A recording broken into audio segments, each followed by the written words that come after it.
channel. The end of January is approaching. It's in a few days. Today is the 27th. Hopefully I'll have this rolled out by tomorrow, maybe. Honestly, I hate deadlines. They like genuinely freak me out. I do not know why.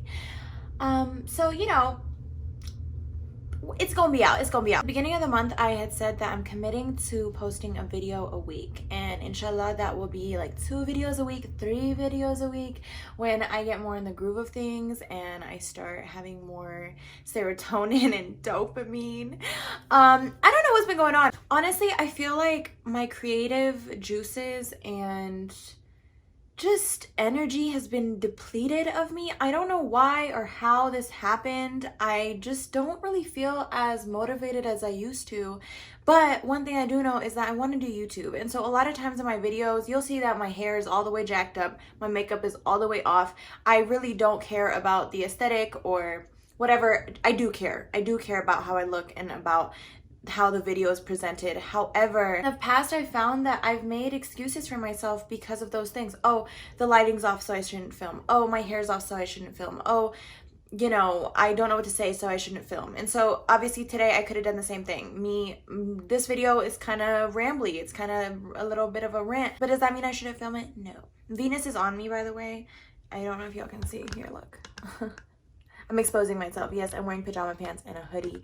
You know, it's fine. This is actually my friend's brand. He's an amazing person. This one says, pain in your heart, turn that pain into art. This hoodie has some cat hair on it though, so it's fine. I'm cat mom like. Minds Project, please go check them out. I will leave the link to his website below. But beautiful concept behind his brand and just amazing clothing. I have loved every piece that I've received. My cat always just sits on me every time, every chance she gets. I'm not complaining. This is literally the dream of my life. That I have a little sidekick. Just look at her. Like, I cannot. Like, how is a creature so perfect? I just don't understand. No human could ever beat this love. Ever. Ever, ever, ever. Okay, anyways, back to the video. So I wanted to talk today to you guys. Let's have a little talk. So, okay. A lot of times I'll sit here and be like, me making YouTube videos. Like, what am I doing with my life? Who wants to see my YouTube videos? Who do I think I am? What the fuck am I doing? And honestly, like, I don't know. I don't know what's going on. It's just this thing inside me that's telling me like, this is what you need to do. And like the idea of just talking to a camera and then be able to in turn talk to so many people is so iconic to me because if you guys have known me in the past, I used to be so social. Like, put me in any scenario, I would thrive. I love people. I still love people, but that's a whole nother video. How many times do I say it's a whole nother video? I think in every single video I say that's a whole nother video. And I haven't made a single video on those things that I've said that's a whole nother video. Why? Why is this? I'm also a perfectionist, so it like really bothers me when my videos are not like spectacular. I've always used those types of remarks in my head as excuses not to film videos. But I mean, even if this shit is garbage, even if nobody watches my videos, even if I don't think it's perfect, at least I put in the effort and I uploaded, you know? Like, I'm always like, oh, YouTube, but then it's like, where's the content, sis? Like, what's that then? If you're trying to do it, what's up with it? So Evan actually had this conversation with me. About a year ago, I got this camera. And it was like a decent amount of money. And I was like, this is it. This is what's going to help me film my videos. I'm going to be on top of this shit. This camera is the key to my success. Bitch. I can't even tell you. I don't even know if one of my videos has been recorded with that camera. I think the New Orleans vlog. Yeah, I think the New Orleans vlog. I came to realize, and Evan really helped me with this, that it wasn't the camera that was gonna solve my discipline problems. It was me. I need to just post regardless of what the content looks like. Like, I'm just not posting. That was an excuse. The camera was an excuse. And when he told me that, I was like, nah, stop playing with me. Like, that's not true. Like, dude, it was true. It wasn't the camera. It wasn't how I look. It wasn't the aesthetic. It was me. I am just not disciplined enough to film the content and then edit it and put it out. And that's what a YouTuber does. If I want to be a YouTuber, that's what a motherfucking YouTuber does. And that's another thing that leads me into that point where I was like, who am I to be doing YouTube? It's like, dude, who is anyone? Who are we? What the fuck are we? Like, deadass, what is this? What is this life? We get one shot at it. All of the YouTubers that are like popping now could have thought the same exact thing. They could have thought, who am I? And never continued their passion for YouTube or anything in life. Anyone could have just been like, who am I to do this? But that's when you have to step into yourself, step into your power, step into your confidence and your passions and dreams and just all of that. Just step into it, and that's where you shine. That's where you just keep trying and trying and trying, because you know, you miss 100% of the chances that you don't take. And even if I upload for 5 years and nothing happens, I'll be like, you know what? I tried. That's the best that I can do. I can try. But if I just don't try and I just keep making excuses, then nothing's gonna come out of it. If something does, magnificent, fantastic, iconic. If it doesn't, at least I tried. And I feel like a lot of times I'm just like, damn, well, it didn't work out. But did you try? Did you try? Come on, did you try? Most likely you didn't try, and I am telling myself these things. So I'm on track. I'm proud of myself. This month, average, I have posted weekly. So I'm very proud of myself for that. I actually think with this video, it'll be 6 videos this month. So I'm super, super excited. My cat just got off, so now I can flail my arms like I always do. One of my videos on TikTok blew up. It was actually Evan that it was Evan and I's video. It wasn't even of me, but it blew up. And that's one of the things I posted on my YouTube channel. So technically 5 videos were posted this month. But yeah, I'm super proud of myself. This is more so a video journey, I feel like, with me, myself, and you guys. And whoever you guys, I'm trying to stop saying you guys because it's like, why is everything men? You guys. Amen. Woman. Like, why is everything men? I just don't understand. Love to my men who are decent men. But like, we already live in a fucking patriarchal ass society. I don't need to keep boosting it. Anyways, so something Evan also was trying to tell me was that I act a little different in front of the camera. And aside from that being like something about me, I feel like everyone does. I feel like we all kind of alter in front of the camera because it's like, whoa, we are now just portrayed as this like person that has to like know everything and like is just so educated and this and this. And I just want to let y'all know, like, I don't have all the answers. And another reason why I didn't want to do YouTube was because I was like, I don't have all the answers. I don't know everything. I am not grammatically correct. Sometimes I'm not politically correct. Sometimes I am still a human trying to figure out life, navigate my emotions, navigate my feelings towards certain things. So I feel like a lot of times I'm like, damn, like, should I even make YouTube videos because I don't know everything about everything? But no one does. I keep thinking that like I need to be this like scholar to make YouTube videos because people are watching. But it's like, I need to stop caring what people think. If you're watching this right now, excuse my language, I freaking love you. I love you if you're watching this right now. I really appreciate your presence here. I really genuinely appreciate it. And I'm thankful for you for watching this. However, I can't care about what you think. I can't. And you shouldn't either in any pursuit of life. I have to stop thinking, oh, what are they thinking of me?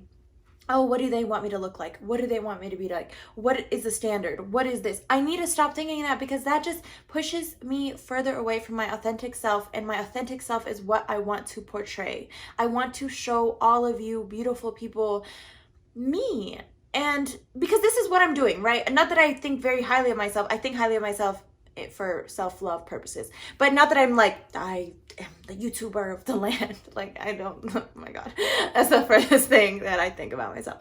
I need to detach from this connotation that I need to fit every mold. I need to fit everyone's ideals, because that's what I've done all of my life, with my family, with society, with just everyone. I've just done that with so many people, and it's genuinely every single time I've tried to fit a mold, I have stepped out of my own mold to do so. And that just sucks. It just sucks. It just makes you less authentic. And I feel like, especially in this day and age, and just with the age of social media and technology, we try to portray something we're not. And I've done it. Again, that's a whole nother video. Take a shot every time I say, just kidding, we're not drinking anymore, so don't take a shot. Take a hit of some Mary Jane every time I say that's a whole nother video. I'm about to do the same. Let's go. Let's go. No shame in my motherfucking Mary Jane game. Maybe that wasn't a good idea in the middle of this video. But maybe it'll make me think deeper. Not that y'all need that, because I feel like I just ramble and rant. I don't even know how long this video is already. I don't even know if anyone's watching at this point anymore. But hi, what's up? Good to see y'all. I love y'all. Okay, what was I even talking about? Oh yeah, fitting certain molds, you know, all that jazz. I just feel like I really have strayed away from who I am deep down. I miss who I used to be. I miss that inner child. I miss Natagas when I was younger, and when I didn't care what people thought. I didn't care what my family thought of me. I didn't care what society thought of me.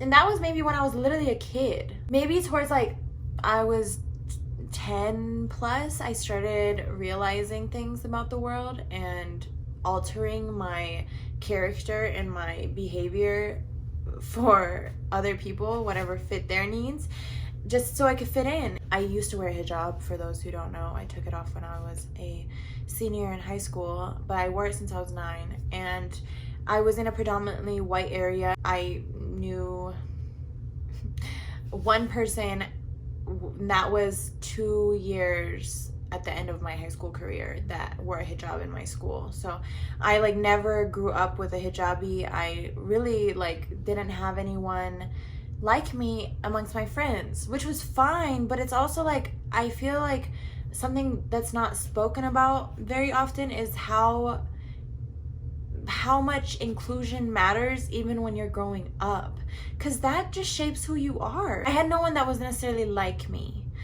that wore a hijab, that came from a very Muslim household. And granted, like, sure, of course, my mom, my, you know, that was my immediate family was the only family we had in the area. So there were like other Iranians in the area that wore hijabs that would like come over, and my mom would host like ceremonies and stuff. But I never really had anyone my age that I could relate to. And so that kind of like created a divide, because I wanted to be around people my age. I would look at those who were older, not with maybe the familiarity of looking at the people my age, if that makes any sense. You know, like when your parents' friends are around, it's like, you don't want to be more like them. You're like, oh, you're embarrassed. You're like, oh my God, why y'all acting like this? You know what I mean? Like, you want to be around your friends and your age group, and that was just really hard. And so anyways, I realized that like I genuinely strayed away from who I even was deep down. And from a very young age, I started trying to fit these molds, like I said earlier, trying to fit these narratives, and it just wasn't my own narrative. And I felt like I didn't have one, because I felt like I was so different. I didn't really know how to have one. When you're around a lot of people that are just like you, you kind of become more solid. You are like, oh, you're like me, and you're like me, and you're like me. I'm cool. that I'm like this. Like, it's cool that I'm like this. But when you look completely different than everybody else and you come from a completely different background and speak a different language and don't really have anyone like that your age, you can get a little lost. And at the time, I didn't feel lost. I felt like I was finding a sense of belonging in my peers who were nothing like me, because I was shifting myself to be more like them. And so at the time, it was like this illusion of familiarity and I'm finally fitting in and I'm just like everybody else, when I was never meant to be like everybody else. Ever. Whoa, I just realized that for myself. Not me about to cry, my emotional ass. I was never meant to be like everybody else. That was never in the plan. But listen, it was in the plan, because right now, this is the plan. What's happening for the rest of my life, my destiny, whatever y'all want to call it, it is happening at this moment. So what did that shit teach me? And maybe if I didn't go through that to realize this, that was never the plan, if I didn't have to go through that and then realize that was never the plan, I would never be able to have this knowledge right now. Because if I went according to, maybe I was like my peers, I'm 24 and that's a reality I had. So let me learn from it. I feel like all of our experiences in life are learning opportunities. I have a dry mouth now. Fuck. We getting real though. I'm actually like not minding talking to the camera right now. I'm not talking for y'all. This is nice. I'm talking for me. Yeah. Evan the other day, he was like, no, sometimes you're just like corny. Like, you're not you. He's like, you're goofier. And I was like, what does that mean? Oh, I'm dead. But I get what he means. Like, when I don't realize the camera is recording, or like if I'm just talking like to different people in conversation, or like a FaceTime, I am a lot different than like when the camera starts recording. And I don't know why. I always feel like I have to be like, hi everyone, I hope everyone's doing great today. How did we feel? Like, I feel like I just have to be this like, but it's like, no, I'm exuberant and I'm iconic. I am great. I am in my power. I am reaching my highest potential. It's far away, but the trail is beautiful. So we are getting into it. Okay, what was I even saying though? This is another issue I have. I feel like there needs to be a herbal cure to my self-diagnosed ADHD/ADD. Not sure which one. Should probably do my research. Okay, I'm putting eye drops in because if I feel like this, I know my eyes are red. If y'all know what I'm saying. Okay.